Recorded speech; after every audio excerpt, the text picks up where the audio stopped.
Hello guys! Welcome and welcome back to my channel, Grow with Lee. Ayoko sana mag-vlog, kaso lang kailangan ko na itong i-vlog ngayon kasi mauubos na yung flowers dito, hindi ko pa na-vlog. Kailangan yung bulaklak sa vlog na to. Ayan, nalilito kasi ako kung, wait lang, inaalis ko muna itong mga nakasabit. Nalilito kasi ako talaga dito. Ayan. Kasi dati, bumibili ako niyan, ilang beses na rin, tapos lagi siyang mamamatay guys. Ano yung dahon niya, parang tumataba, tapos nagtutubig yung ilalim. Ganun yung nangyayari sa kanya. Tapos, kalaunan, bumili ulit ako, ayan na. Tapos meron ng free, kasi nga, mabilis na naman itong dumami. Ayun, pinag-isa ko na dito lahat. Yung mga freebies, tapos yun yung mga binili ko rin. Kasi gusto ko sa kanya. At saka, pinopost yun ng ibang seller dati. Haworthia yung ID. So, nalilito ako kasi hindi naman talaga siya. Oo, itsurang Haworthia, pero nalilito ako kasi parang hindi naman siya Haworthia. So, malalaman mo siya through, ayan, flowers.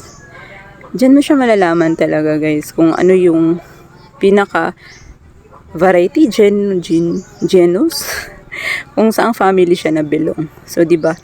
Ganyan kasi yung mga bulaklak ng aloe. So, ito ay aloe. Hindi siya Haworthia. Lace aloe yung pinaka-ID nito. Hindi ko na maalala yung scientific name niya, pero yan yung pinaka-ID niya. Lace aloe.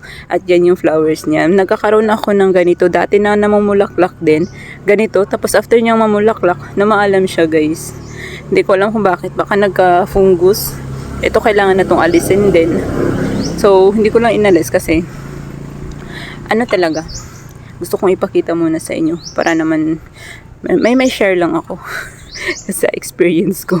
Tapos ganito kasi yung bulaklak ng mga Haworthia. Almost lahat ng Haworthia ay ganito yung bulaklak talaga. White ito siya guys. Nabasa nga lang, umuulan kasi kagabi. Yan na lang din ang natira nito sa bulaklak ng aking mirror ball. Yan siya. Kahit ito si pygmy ako guys, ayan, meron na naman siya pausbong oh. Yan. Ganyan din yung flowers niyan dati. Ganyan din puti. Same lang sila ng bulaklak. Aloe din, ganun din naman yung mga bulaklak nila. Lahat ng aloe, ganito din talaga. Punta tayo dun sa kabila kasi parang meron pa akong aloe doon na namumulaklak. Ayan guys, oh. Yan, aloe din yan. Ganyan din siya, bell. Parang bell type. Yung kanyang bulaklak at saka orange. Yung color. Di ko alam kung meron pa bang ibang color niyan. Parang ganyan lang ata. So, diba? Ang kapal na nila dyan, oh. Grabe to ka invasive. Ayan, parang mapuno na niya yung isang pot na yan. Tapos, dito. Meron pa bang natira dito na, ay, wala na pala. Nawala na yung bulaklak niya, oh. Si twirl. Ubos na yung bulaklak niya. Tapos, meron din dito. Ayan, hindi pa nga lang namumukad or lumalaki yung kanya flowers. Sino ba to? Ay, mabasag ko pa ata yung kanyang pot. Wala na pala yung mga ID nito guys. So, ganun din yung flowers niyan. White lang din. Ayan.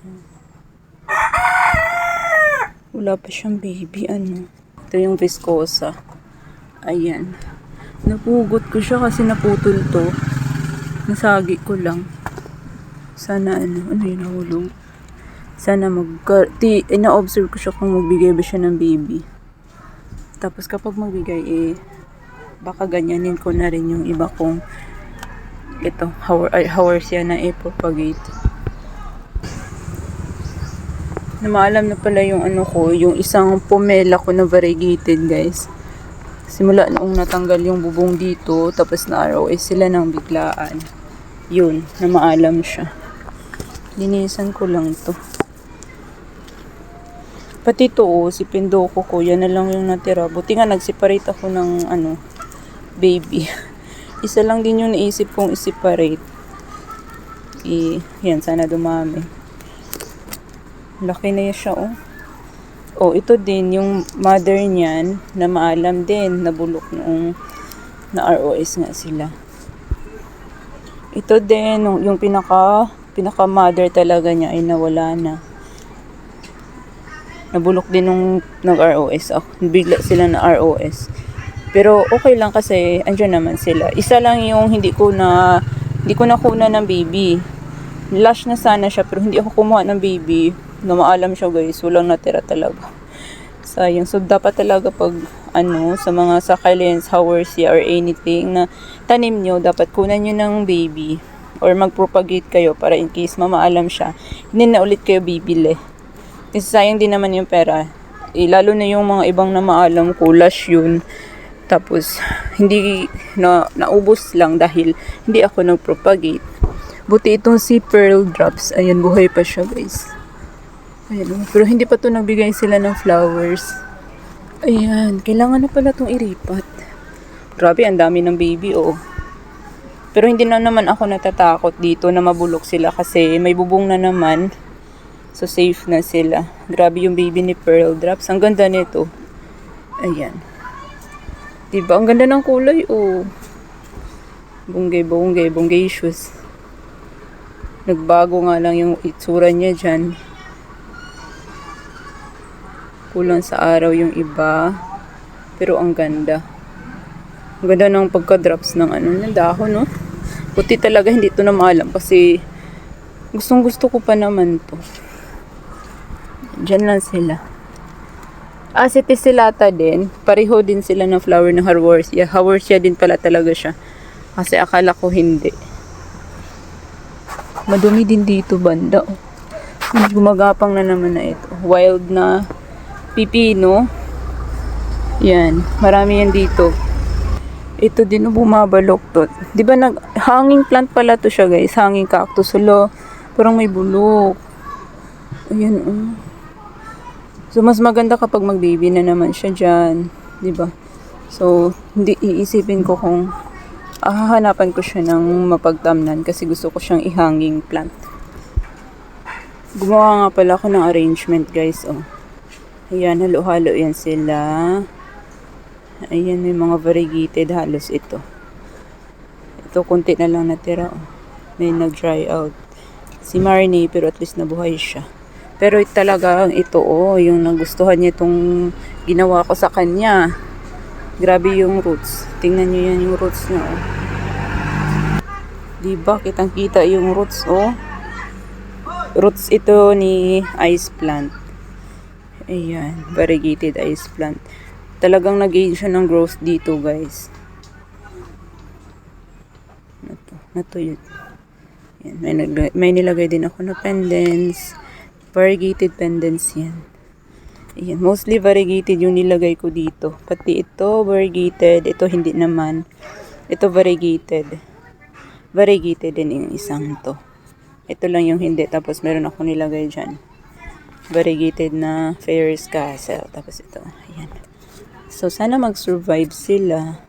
Nilagay ko dun. Ito, pops ito noong isang gymno ko na inalis ko na. Ito, variegated din to. Ayan, so, ang ganda, no? Ang ganda talaga nito. Ito yung pinakabongga dito na nagustuhan ko sa arrangement ko na to. Yun, may mga Haworthia pa rin ako dito. Ito yung si window pane. Ayan, leggy sila. Tsaka ito, sobrang kapal na. Dito ko nilagay yung namumulaklak na Haworthia na maalam. So, ayan. Asan ba yung si Aloe Pepe? Inalis ko ata si Aloe Pepe guys. Tapos na maalam siya. Yun siya. Haworthia din siya tingnan. Pero isa siyang aloe. Kasi Aloe Pepe. So yun lang guys. For today's video. Nag-share lang naman ako sa experience ko. Kasi diba nakakalito din naman talaga. So thank you all guys for watching. Sana nag-enjoy kayo. At kung hindi man. Sana may natutunan naman kayo. Sa mga baguhan lang naman guys. Kasi yung mga hindi baguhan, alam na nila yan. So, thank you all for watching. See you in the next one. And keep growing. Bulaklak ni Kiko guys. Ayan. Pero wala siyang, anong tawag? Basta yung pwede mo siyang mapollinate. Pwede siyang mabuntis. Ito wala. I-open na natin kasi ano. Pero nag-open na to, nag-close lang ulit. Yun, wala siyang, ewan ko ang tawag nun. Basta. Bye!